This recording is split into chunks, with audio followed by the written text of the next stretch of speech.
5 আগস্টের পর অনেকের দাবি ছিল যে বাংলাদেশ নতুন বন্দোবস্ত করবে রাজনীতিতে। কিন্তু আমরা যেটা দেখতে পাচ্ছি সেটা খুবই ভয়ানক পরিস্থিতি। বিশেষ করে তৃণমূল পর্যায়ে রাজনৈতিক মতপার্থক্য, রাজনৈতিক প্রতিহিংসায় রূপ নিয়েছে। যার পরাণ এই যে বর্তমান স্থিতিশীল রাজনীতি অনেকটা রয়েছে সেটি বাধাগ্রস্ত হবে। এবং কি বাংলাদেশের যে যারা পালিয়ে গিয়েছে অর্থাৎ গণ অভ্যুত্থানের মাধ্যমে ছাত্র জনতা রাজনৈতিক দলগুলো মিলে যাদেরকে তাড়িয়ে দিয়েছে কিংবা যাদেরকে পদত্যাগ করতে বাধ্য করেছে, তারা কিন্তু চাইলে এই মুহূর্তে বিএনপি এবং জামায়াতের মধ্যে এমন বিরোধ তৈরি করতে পারে যেটি থেকে বের হওয়া অসম্ভব। তার সামান্যতম আমরা একটা বিষয় দেখতে পেলাম, সেটি হচ্ছে সম্প্রতি বাংলাদেশের ওসমান হাদি যিনি শহীদ হয়েছেন, সেই শহীদ ওসমান হাদির খুনিরা গ্রেফতার হয়েছে ভারতে। গ্রেফতার হওয়ার পর আজকে তাদেরকে আদালতে তোলা হয়েছে। আদালতে তোলাকালীন সময়ে এই যে হত্যাকারী আছে, তাকে সাংবাদিকরা জিজ্ঞেস করেছে, আপনি কি এই হত্যার সঙ্গে জড়িত? সে কি বলেছে? সে বলেছে, আমি তো জড়িত না, জড়িত হচ্ছে জামায়াত বিএনপি, তাদের এটা চক্রান্ত হতে পারে। সে এরকম বলেছে যে এটা তাদের চক্রান্ত হতে পারে বা সাজানো হতে পারে। সে আরও বলেছে, এই যে হাদি করছেন, হাদি তো একটা জঙ্গি ছিল, এরকম ছিল তার বক্তব্যটি। কিন্তু তাৎক্ষণিক এই যে কলকাতার সাংবাদিক যারা তারা ওই খুনিকে জিজ্ঞেস করেছে যে, বা খুনির অভিযোগ যার উপর, তাকে জিজ্ঞেস করেছে যে জামাতের কে ছিল, জামাতের কারা ছিল, কোন নেতারা ছিল। অর্থাৎ তারা মূলত এটা উদ্দেশ্য পরিণত করেছে। সেটা ভালো কথা, ভারত করতেই পারে। তাদের একটা সমস্যা তো রয়েছেই জামাতের সঙ্গে কিংবা বাংলাদেশের ইসলামিক রাজনৈতিক দলের সঙ্গে অথবা বাংলাদেশের সঙ্গে।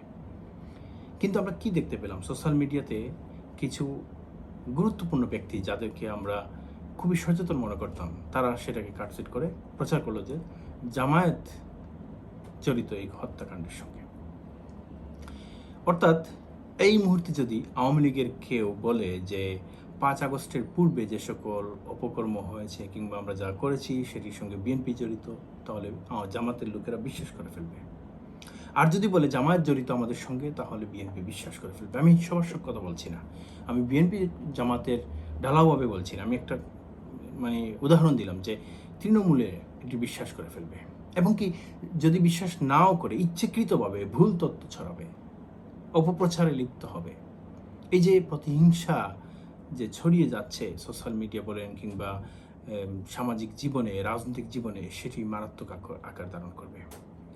বাংলাদেশের গণতান্ত্রিক যে পদ্ধতি বর্তমানে পুনরায় ফিরে এসেছে, সেটি অসাধারণভাবে কিংবা বলা যায় যে অপ্রত্যাশিতভাবে ক্ষতিগ্রস্ত হবে। আমরা দেখতে পাচ্ছি এই যে কিছুক্ষণ আগে, এই ভিডিও করার 2-4 মিনিট আগে আমি একটি টক শো দেখলাম, যেখানে 3জন বিজ্ঞ আলোচক ছিলেন। 2জন তার পছন্দ না, তৃতীয় জন ওই ব্যক্তির পছন্দ। সে ফেসবুকের কিংবা ইউটিউবের কমেন্টে বলতেছে বাকি 2জন ছাগল আর ওই ভদ্রলোক হচ্ছে সবচেয়ে ভালো। অথচ এই 2জন সম্পর্কে সে কিছুই জানে না, তাদেরকে চিনেও না, তাদের সম্পর্কে জানাও নেই তার। শুধুমাত্র যে সে যাকে চিনে তাকে ভালো বলার জন্য অন্যদেরকে ছাগল বলতে সে বাধ্য হচ্ছে। কিন্তু কেন? তাকে এই অধিকার কে দিয়েছে? কিংবা তার এই যে সে প্রতিহিংসা ছড়াচ্ছে সমাজে, তাকে এই সুযোগটা কেন দেওয়া হচ্ছে? আজ পর্যন্ত কোনো রাজনৈতিক দল, আমরা দেখিনি যে দৃশ্যমানভাবে তারা এই অপপ্রচার, মিথ্যাচার কিংবা গুজবের বিরুদ্ধে ব্যবস্থা নেওয়ার জন্য রাষ্ট্রকে অনুরোধ করেছে কিংবা রাষ্ট্রকে তারা বলেছে। অথবা বিএনপি সরকার তারা ক্ষমতায় আসার পর এখন পর্যন্ত দৃশ্যমান কোনো অপপ্রচারের বিরুদ্ধে ব্যবস্থা নিতে আমরা দেখিনি।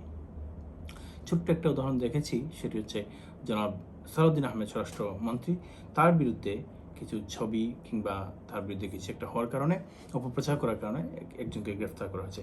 এটিকে অনেকে বলছেন যে সরকার মানুষের বাক স্বাধীনতায় আঘাত করছে কিংবা এটি ঠিক হচ্ছে না। আমি বলবো না, ঠিক হয়েছে, অবশ্যই ঠিক হয়েছে। বাংলাদেশে শুধুমাত্র আমরা বাংলাদেশে বসে মানুষের নামে মিথ্যাচার করব, গুজব রটাবো, বাংলাদেশের মধ্যে অভ্যন্তরীণ কুন্দল লাগিয়ে দেব, আর রাষ্ট্র বসে বসে দেখবে, সেটা তো হয় না। হ্যাঁ, কারো সমালোচনা করা আর মিথ্যাচার করা এক না। সমালোচনা অবশ্যই হবে, প্রধানমন্ত্রীর নামে সমালোচনা হবে, প্রধানমন্ত্রী ভুল করলে একদম সরাসরি বলা হবে, স্বরাষ্ট্রমন্ত্রী ভুল করলে, আইনমন্ত্রী ভুল করলে সবাইকে সরাসরি বলা হলে হবে। কোনো রাজনৈতিক দল, বিরোধী দল কিংবা বিরোধী দলের নেতা যেই হন না কেন তার সমালোচনা করা হবে। কিন্তু কারণ আমি অপপ্রচার, মিথ্যাচার, কারো ছবি ব্যঙ্গাত্মকভাবে প্রচার করা কিংবা অশ্লীলভাবে প্রচার করা, সেগুলো কোনোভাবেই কাম্য নয়। এগুলোর বিরুদ্ধে অবশ্যই রাষ্ট্র ব্যবস্থা নিতে হবে, এগুলোর বিরুদ্ধে সামাজিকভাবে ব্যবস্থা নিতে হবে, এগুলোর বিরুদ্ধে রাজনৈতিকভাবে পদক্ষেপ গ্রহণ করতে হবে সকলে ঐক্যবদ্ধভাবে। আর এটাই দাবি। নতুবা আওয়ামী লীগ চাইলে এই বাংলাদেশের রাজনীতিতে এখন আগুন লাগিয়ে দিতে পারে। তারা যে কোনো কিছু বললে অন্যরা বিশ্বাস করে ফেলবে। আর যদি তারা বলে যে আমরা বিরোধী দলের সঙ্গে কিছুক্ষণ আগে বৈঠক করেছি ফোনে, আমরা বাংলাদেশের বর্তমান সরকারকে আর থাকতে দেব না, দেখবেন মেনে নেবে, বিএনপির অনেক নেতাকর্মী মেনে নেবে। আবার যদি আওয়ামী লীগ বলে না, আমরা সরকারের সঙ্গে এক ধরনের সমঝোতা হয়ে গিয়েছে, তারা এই 5 বছর চালাবে ক্ষমতা, আগামী 5 বছর আমরা চালাবো, এরকম একটা সমঝোতা হয়ে গিয়েছে, দেখবেন জামাতরা সেটা মেনে নেবে। এই যে মেনে নেওয়াটা, সেটা কোত্থেকে আসছে? হিংসা থেকে আসছে। সেটা কোথা থেকে আসছে? এই যে মত পার্থক্য বা মতবিরোধ, সেটার স্ট্রিম পর্যায়ে চলে যাওয়ার কারণে হয়েছে। সাবধান হতে হবে আমাদেরকে। কাউকে যদি আমার পছন্দ না হয়, আমি তার বক্তব্য শুনবো না, আমি তার লিখে পড়বো না, কিন্তু তাকে গালাগাল করা আমার অধিকার নেই। এটি অন্যায়।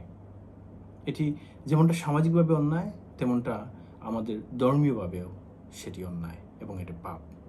আশা করি আমরা এই অপপ্রচার এবং মিথ্যাচার থেকে দূরে থাকব এবং যারা চক্রান্তকারী, ষড়যন্ত্রকারী, অথবা সরাসরি যদি বলি আওয়ামী লীগের চক্রান্ত থেকে যেন আমরা সবাই হেফাজতে থাকি। আজ এ পর্যন্ত। আল্লাহ হাফিজ।